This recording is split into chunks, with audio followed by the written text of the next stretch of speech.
Hello, ladies and gentlemen. Welcome to the Ricky Sendy Show. How are you? Nice to be talking to you. I hope you are doing great wherever you are, wherever you are doing. Do you remember our last episode when I asked you to vote for me? For those who don't remember or didn't listen to that episode, Luke Thompson from Luke's English podcast launched a competition called Whisper Why I Should Be on Luke's English Podcast. It consists that participants should record an audio file with a purpose of persuading his audience to vote for them. The prize was a full interview with Luke.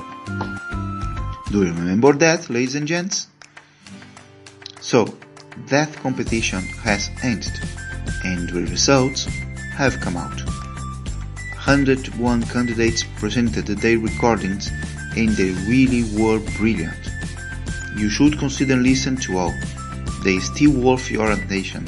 However, only one could win. So I will cut my introduction right here because it's becoming longer than the Lucas ones. Without further ado, the winner is... Wait, listeners. I've just changed my mind.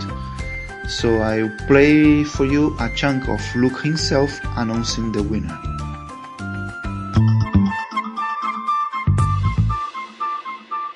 So, competition results. I'm talking about Whisper, that's why I should be on Luke's English podcast. And I've got the results for you now. Okay, so, and in first place, it's...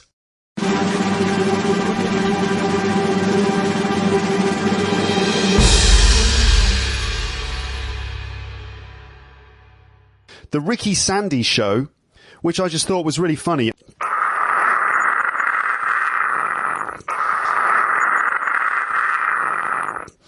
Congratulations.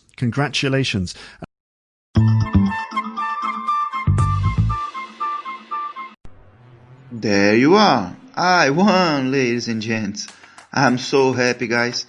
I'm basking my moment of glory. Thanks for voting for me.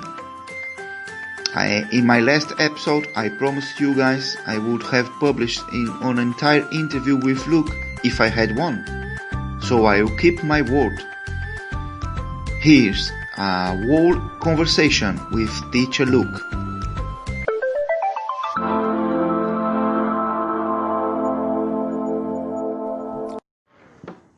Hello, Luke. How are you? Very well, thank you. Where are you now? Are you comfortable? I'm sitting in a lovely studio right now. I'm sitting in a leather armchair, sipping from a glass of brandy.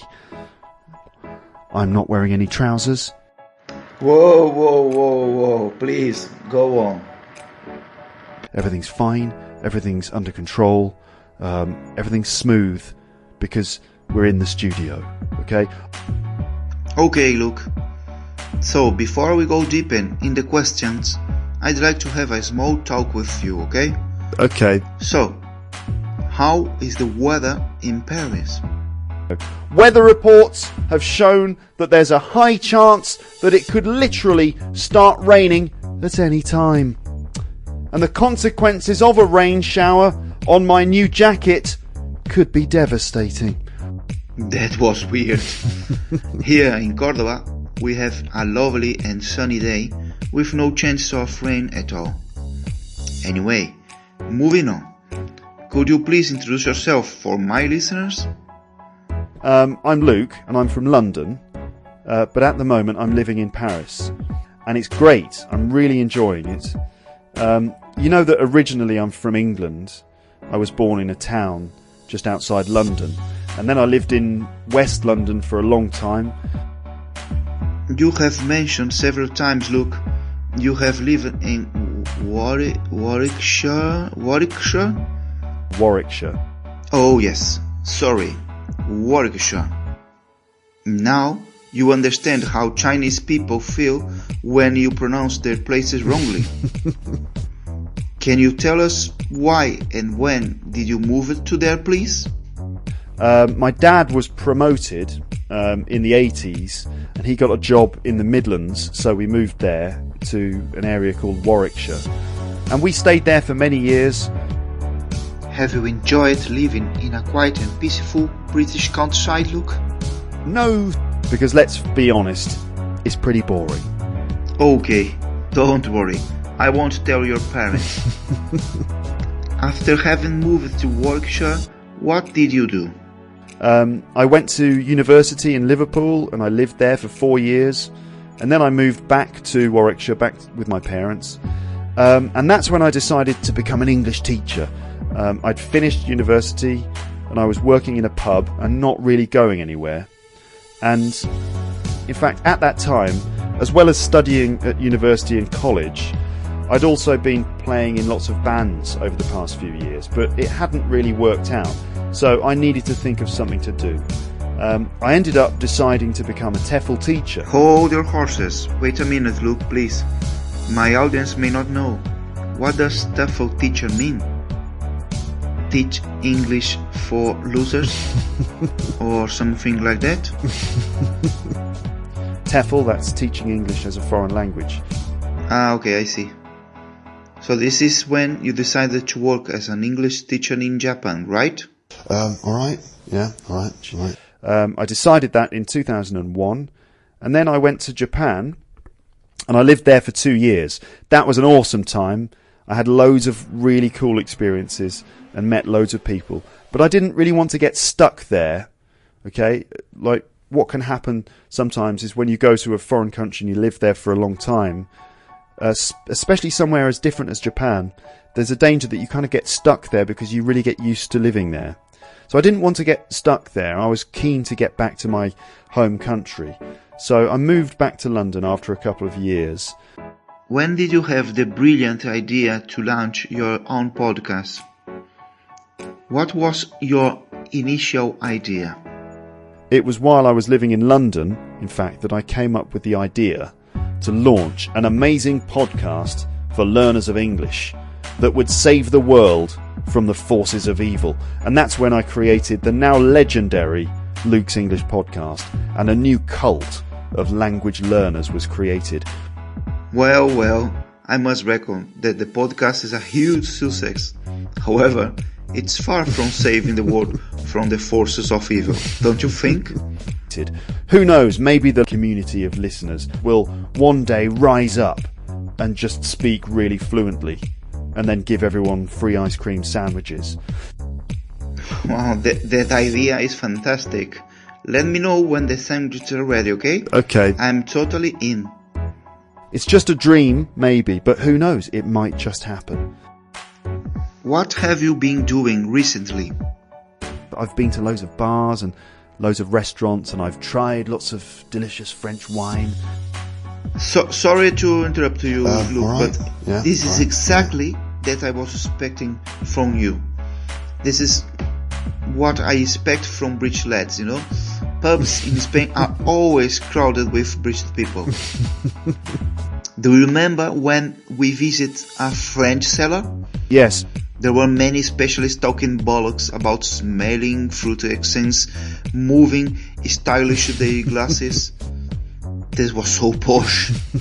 We tasted different wines, but I must confess that after the second bottle, all tasted similarly.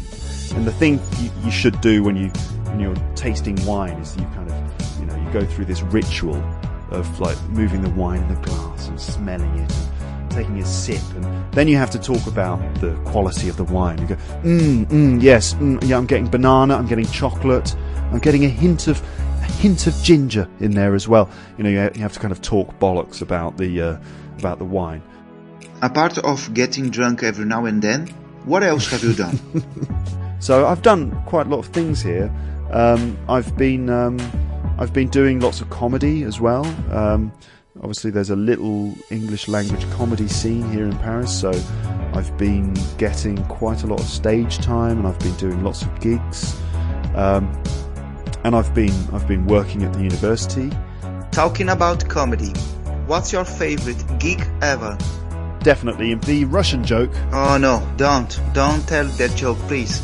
I beg you. Okay, This is a bit weird. You just have a really, really sarcastic sounding voice. Sorry, I'll try to not sound sarcastic, okay? Alright? Yeah? Look, Alright. let's have a chat about British humour now. I know that's a tricky topic and we cannot generalize. Some people say British humour isn't funny. I believe they say it due to lack of knowledge. On the other hand, many others defend it as a lifestyle.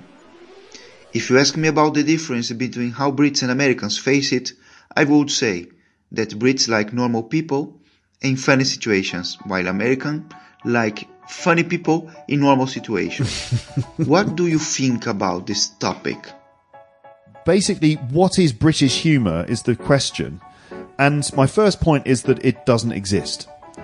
So actually, British humour doesn't exist. Well, the argument is that essentially, looking at British humour, I've realised that we don't have like a unique type of humour that no one else uses.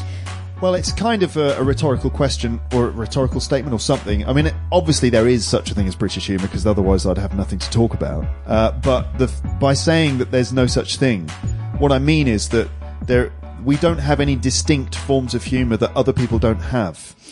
That the things that we use when we're being humorous are exactly the same ingredients that everyone else is using. But the difference is that we value it a lot more than many other cultures. We just put a lot of more value on humour in our everyday life than many other cultures do, and it's pervasive. It's just all the time, anywhere, anytime, any place. We're always prepared for it. We're always sort of prepared for that potentially humorous statement and the multiple meanings that, you know, people give when they make their statements and things like that. There's no specific time and place for humour. It just can happen anytime and anywhere in Britain, and we put a lot of importance onto it. Excellent answer. I couldn't have done better. It's important avoiding prejudice in this subject. What is the difference between humour and comedy? So it's probably worth noticing that difference between humour and comedy. My explanation was that humour is the way that we socialise with people. It's the sort of funny stuff that happens in social situations, the way that we make each other laugh with our friends and stuff. And comedy is entertainment that you get on TV or on stage. That's the difference. And I made that distinction because whenever I talk about humour, people always start to give me examples from the world of comedy. Yeah. I think they're different. I think that the way in which a country likes to entertain itself with funny stuff on stage is a little bit different to the way that people interact with each other in their normal lives, in their daily lives, at work and stuff. And that humour comes into both of those things in slightly different ways. So there's a difference between the TV or entertainment culture and the actual communication culture. And so humour for me is all about the way that we use laughter in our daily lives. That's the starting point. That's the main part. One of your multiple facets is that you do stand-up, don't you? Yes. How do you prepare your material? And I like to collect jokes. You see, I like to kind of go online and find lists of popular jokes and keep them, which I can then use later. Obviously, when I'm doing stand-up comedy, it's different. Doing stand-up is not really a case of just telling jokes like this. There are some comedians who do that. They kind of have their whole act is about delivering these dry one-liners. People like, what's his name, Tim Vine, spring to mind. But for me, my stand-up is not about going up there and telling jokes one after the other. It's much more about kind of telling stories and talking about my life and my experiences and things. So that's different to stand-up. For me, jokes are just fun to share with my friends and things like that. And I like to do them on the podcast. Look, you've just given me a wonderful idea. Would you like to tell us some joke, please? Okay. How good or how bad are you telling jokes? Are you capable to make me laugh? And I usually will say, you probably won't laugh, and that's fine. I'm used to it.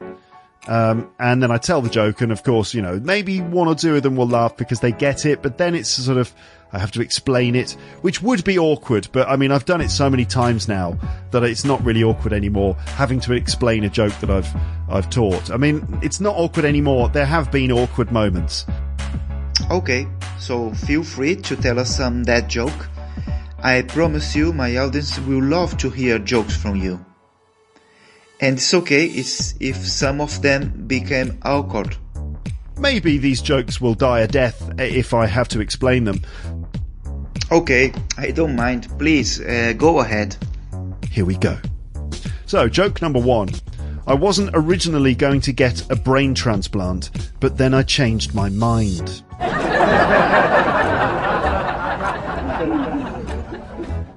It's good. Go on, please.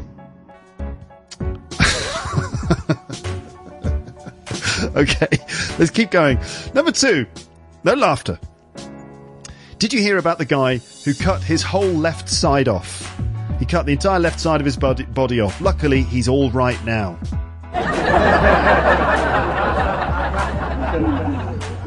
That was completely surrealistic, but it's funny.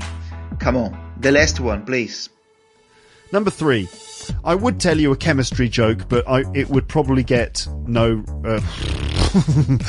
I would tell you a chemistry joke, but it probably wouldn't get a reaction.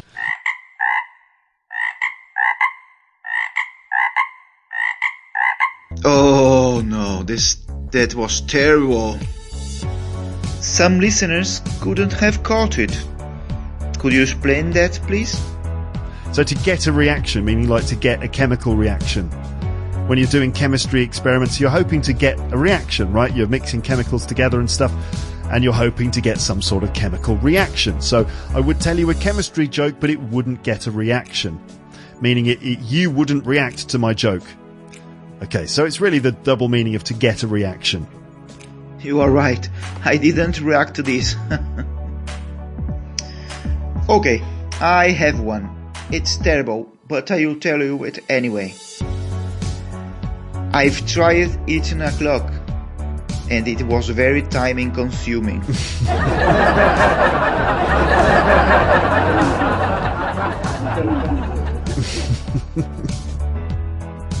I mean, like, jokes like this for me are sort of moments when the language kind of goes wrong. It's like they're little glitches in the language almost, where it can be possible for a sentence where one little part of the sentence can mean two things, and the sentence gets derailed and goes off in the sort of other direction that you don't expect. Perfect. I'd like to talk about your immediate plans. What's next for Luke's English podcast? What can the Labsters expect for?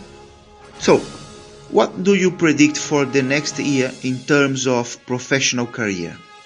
It's difficult to tell, but, you know, I'll probably still be recording episodes of Luke's English podcast, you know. What about 5 years from now? Sort of 5 years from now, who knows what I'll be doing. Hopefully I will still be recording episodes of Luke's English podcast. That will be cool. What about 10? Probably sort of 10 years from now, that would be about 15 years of Luke's English podcast. So imagine if I'm still doing Luke's English podcast at that point, I will have been doing Luke's English podcast for 15 years at that point, and I will have been being listened to for 10 years. English, Luke, please, English. Okay? No one understood a single word you just have said. But your doctor recommended to not upsetting you, so I will let you talk. Now that last sentence is a bit ridiculous and it's not very common. That was future perfect continuous passive. I will put things clear for my audience. In a nutshell, it's clear that you pretend to continue recording episodes for Luke's English podcast for a while. So, dear Labsters, you could relax. Okay, besides teaching English or podcasting, do you have any future project? We're going to plan a bank robbery. Amazing. Who hasn't ever planned a bank robbery? So, who's going to participate on it? My daughter and me and my wife. Wow, your family rocks. What exactly are you looking for when you say you are going to plan a bank robbery? Why is it so special? The reward is in there. In a way, it's a bit like a diamond. You know what I mean? Because the thing about a diamond is it's like coal, it's carbon that's been put under great pressure over a fairly long period of time. Great pressure until it's condensed, really condensed into the form of an amazing, brilliant, shining, pure diamond. And the diamond it's one of the hardest substances on the planet because of that sustained period of pressure, right? Look, I know what a diamond is. Remember, you're crushing a diamond under great pressure, and when you get through to the other side of this, you'll be rewarded. Ping! With a brand new, sparkling, valuable diamond. Okay, right. Talking about family, your family is really lovely, Luke. They are always in your podcast. James, your brother, and you are always talking about music, skating, jokes, swearing, my favorite talk, whatever. I like him. What about your mom? Jill is right? I guess it's her name. I find very interesting the conversations you have about books. Nevertheless, my favorite episode with her is the desert island. Hello again, listeners. I'm just interrupting the conversation. How are you? Are you enjoying this? I hope so. Are you still there? Hello? Good morning. Right, anyway. I said my favorite episode with Luke's mom was the desert island, but actually the name is Marooned with My Music, episode 250. Marooned with My Music. Okay? Let's continue the conversation. You know, your dad reminds my dad sometimes. So well educated. When talk about politics, he is always well informed. It's evident he reads a lot. What can I say about your wife and daughter? Besides being potential criminals? They are lovely. Don't listen for those who don't like your wife's accent. I personally think she's brilliant speaking English. I really understand your posture or keeping their names anonymously. Some privacy is essential. What about that uncle you mentioned before who met Pink Floyd? Is your uncle's name Bob? No, Bob's your uncle. Bob's your uncle. No, look, you are wrong. My uncle's name is Antonio. My uncle's name's Nick. That's my mum's younger brother. Nick played a game of football with the members of Pink Floyd once. You've said football, and I know you are a football enthusiast, so I must ask you that. Who will win the 2022 World Cup, Luke? It's the World Cup, isn't it, this summer?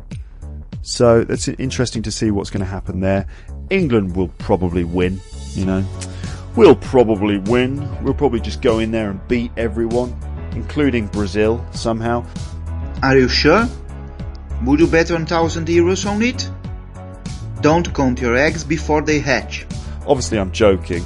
I mean, it's obviously a joke, isn't it? I don't expect you're going, what? How dare you make such a broad accusation or judgment about the standard of English football? We probably won't win. I imagine it'll be someone like Spain or Brazil or Argentina or something like that. Germany, perhaps. Portugal, they're pretty strong. I was going to ask you, changing the subject slightly, I mean, the fact that you've lived in different countries like France and Spain, you speak these languages fluently, don't you? I mean, you speak fluent French and fluent Spanish, is that right? More or less. It's half true. I don't speak French. Nothing. Zero. Nada. Rien. Niente. Nicht. Ni chego. I speak Portuguese and Spanish, I would say. Close to bilingual level? So I speak both fluently. When I speak Portuguese, I have mostly a kind of Spanish accent, and in reverse order is also true. It takes a while to people to realize I am Brazilian. My English is, I guess, still fluent, because I guess the definition of fluency on language is being able to speak a language without trouble or without having to search for words or things like that. So my accent isn't good enough, so people can tell straight away that I'm not English. You know, connection, not perfection, like the girls from All Ears English say always. Do you have favourite expressions in Spanish?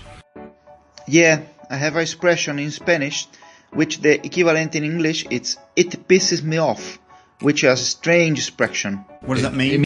It means that it makes me angry, basically.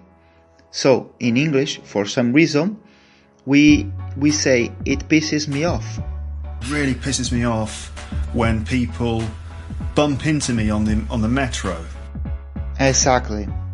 In Spanish? It's terrible. So, in Spanish, the equivalent is "me cago en la leche", which means I shit in the milk. Oh, don't do that. Which is their way of saying "oh bollocks" or "oh shit" or like "I shit in the milk". In the milk? Yeah. Right into the milk? Right into the milk. See, the thing is, if you did do that, it wouldn't be immediately clear that someone had done it. No. Besides that, the Spanish like to shit in a lot of things. They have another expression which is "me cago en tu puta madre", which is "I shift in your mother, who is a whore". That means that's probably like one of the hardest things you can say to us.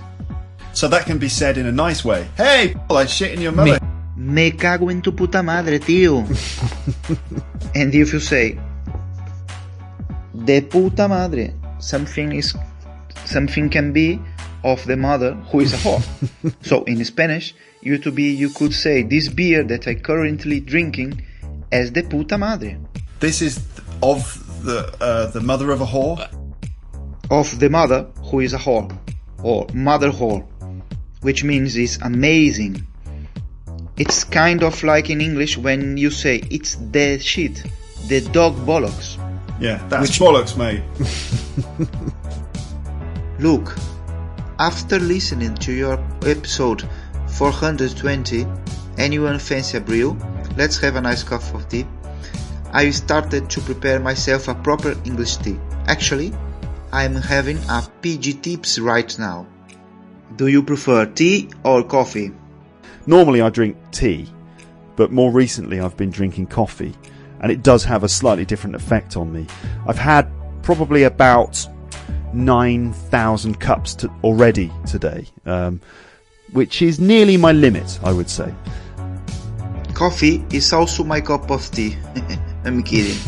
I mean, I enjoy a good cup of coffee as well. Have you tried the new Starbucks skinny gingerbread latte mocha frappuccino on ice? And I thought, you know what? I'd really love a Starbucks. I would love a Starbucks. I wonder if there's a Starbucks nearby somewhere. Yes, there's a Starbucks right there, right next to me, of course. So I went into Starbucks, got myself a coffee, didn't I? Yeah. Got myself a skinny gingerbread latte mocha frappuccino on ice. And I got that, and I drank that, and then I thought, what am I doing? Look, it's time to realize a ping pong chat, okay? Alright, yeah, alright. So I'm gonna to make some easy questions, and you should answer it quickly, okay? It's completely dynamic, okay? Alright, yeah, alright. Okay, let's start, shall we? Do you like pizza? I like pizza. We all like pizza, don't we? Is there anyone out there who doesn't like pizza? I wonder. If you could choose any historic character, live or dead, to dinner with, who would be? None other than Winston Churchill himself. If you could choose any fiction character to spend a whole weekend, who would you choose? Definitely Doctor Who. Someone to help you plan a bank robbery. Liam Neeson. After taking a bank robbery is undemanding. Tell me, a partner to found a books club. the famous J.R.R. Tolkien. Interesting answer. I would have the same name. Please, give us a name of someone to play in a band with. Great rock star, the Brit pop star himself, Mr. Liam Gallagher. Wow, well done. Okay, I will let you choose another one. Is one of my favourite musicians, Mr. Miles Davis. Tell me someone to compose song lyrics. Macca himself, Mr. Paul McCartney, Sir Paul McCartney, one of my favourite songwriters. Tell me, who is the last person that you would wish to fight against? Definitely Darth Vader. Luke, I am your father. And who would you like to fight side by side? My old friend Ben Kenobi. May the force be with you. Tell me someone to party, to dance at the discos. My cousin Oliver. To party in a narrow boat. My comedy friends, Paul Langton, Moz and Alex Love. Who would you choose to travel with? A friend of mine who I've known for quite a long time, and someone who I started out as an English teacher working with in Japan, and that was my mate Mike Bruce. And Mike is a really interesting guy because these days he loves to take on these big teaching challenges, and he likes to go to different countries which are really different to where he's from. Now, Mike's originally from Scotland, near St Andrews, where golf was invented. Very interesting. If you have to donate £1 million for anyone, who would you make happy? Definitely the lovely Amber Minogue. She's so nice. I totally admire her. Her voice is so smooth. I'm considering invite her to my podcast. Oh, that's a good question. Which actor would represent you better in a film of your life? Third actor Al Pacino. What about the director? One of my favourite Hollywood directors and the star of the Dirty Harry series, this is Mr. Clint Eastwood. Who is the friend who you are more jealous of, and why? It's a writer, comedian, Daniel Burt, who I'm very jealous of because he's met Sherlock Holmes and he's met Bilbo Baggins and John Watson. All of these people. In fact, he met Benedict Cumberbatch and Martin Freeman. Who is the last person you would invite for a discussion about Brexit? Definitely Boris Johnson. What would answer your father for the same question? This is Her Majesty, the Queen. If you go to a pub with your car, I know you don't have one, but just imagine. You got drunk and cannot drive back home. Who would you rely on to take you home? My friend Andy Johnson. Oh, it's great. What about the last person you would rely on? My brother James. See, if you are drunk, he should be equal or even more. Okay, when you are doing stand-up, who is your favorite comedian to share a stage? Paul Taylor. Oh, of course. Everybody knows you would say Paul Taylor. And the last one, but not the least, who is going to be your next guest on Luke's English podcast? Is it Ricardo? I think it's Ricardo. That's it. No more question for you, Luke. The jury is out. Do you have any doubts? Any questions? Feel free to say whatever you want. Hey, what are you doing later? Are you doing anything tonight? Oh, thanks. But today I'm very busy. Let's do it in another moment, okay? What are you doing at the weekend? Do you want to come for a drink? Yes, indeed. It sounds great. I always end my episodes with a guest message for my audience. Luke, could you say something inspiring and motivational to the world, please? You know, something special to become their lives better. I don't know who you are. I don't know what you want. If you're looking for ransom, I can tell you I don't have any money. But what I do have are a very particular set of skills. Skills I have acquired over a very long career. Skills that make me a nightmare for people like you. If you let my daughter go now, that'll be the end of it. I will not look for you. I will not pursue you. But if you don't, I will look for you. I will find you, and I will kill you. Okay. Thanks, Luke, for killing my audience. Thanks for participating on my podcast. It was really, really amazing. I really appreciate your support.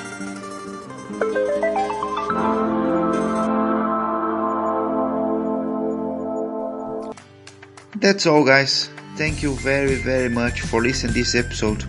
I hope you had enjoyed and laughed at some point. If you arrived here, it's due to the top notch of the listeners. Give yourself a tap on the back. Well done. Take care of yourself and be safe. Bye, bye, bye, bye, bye, bye, bye.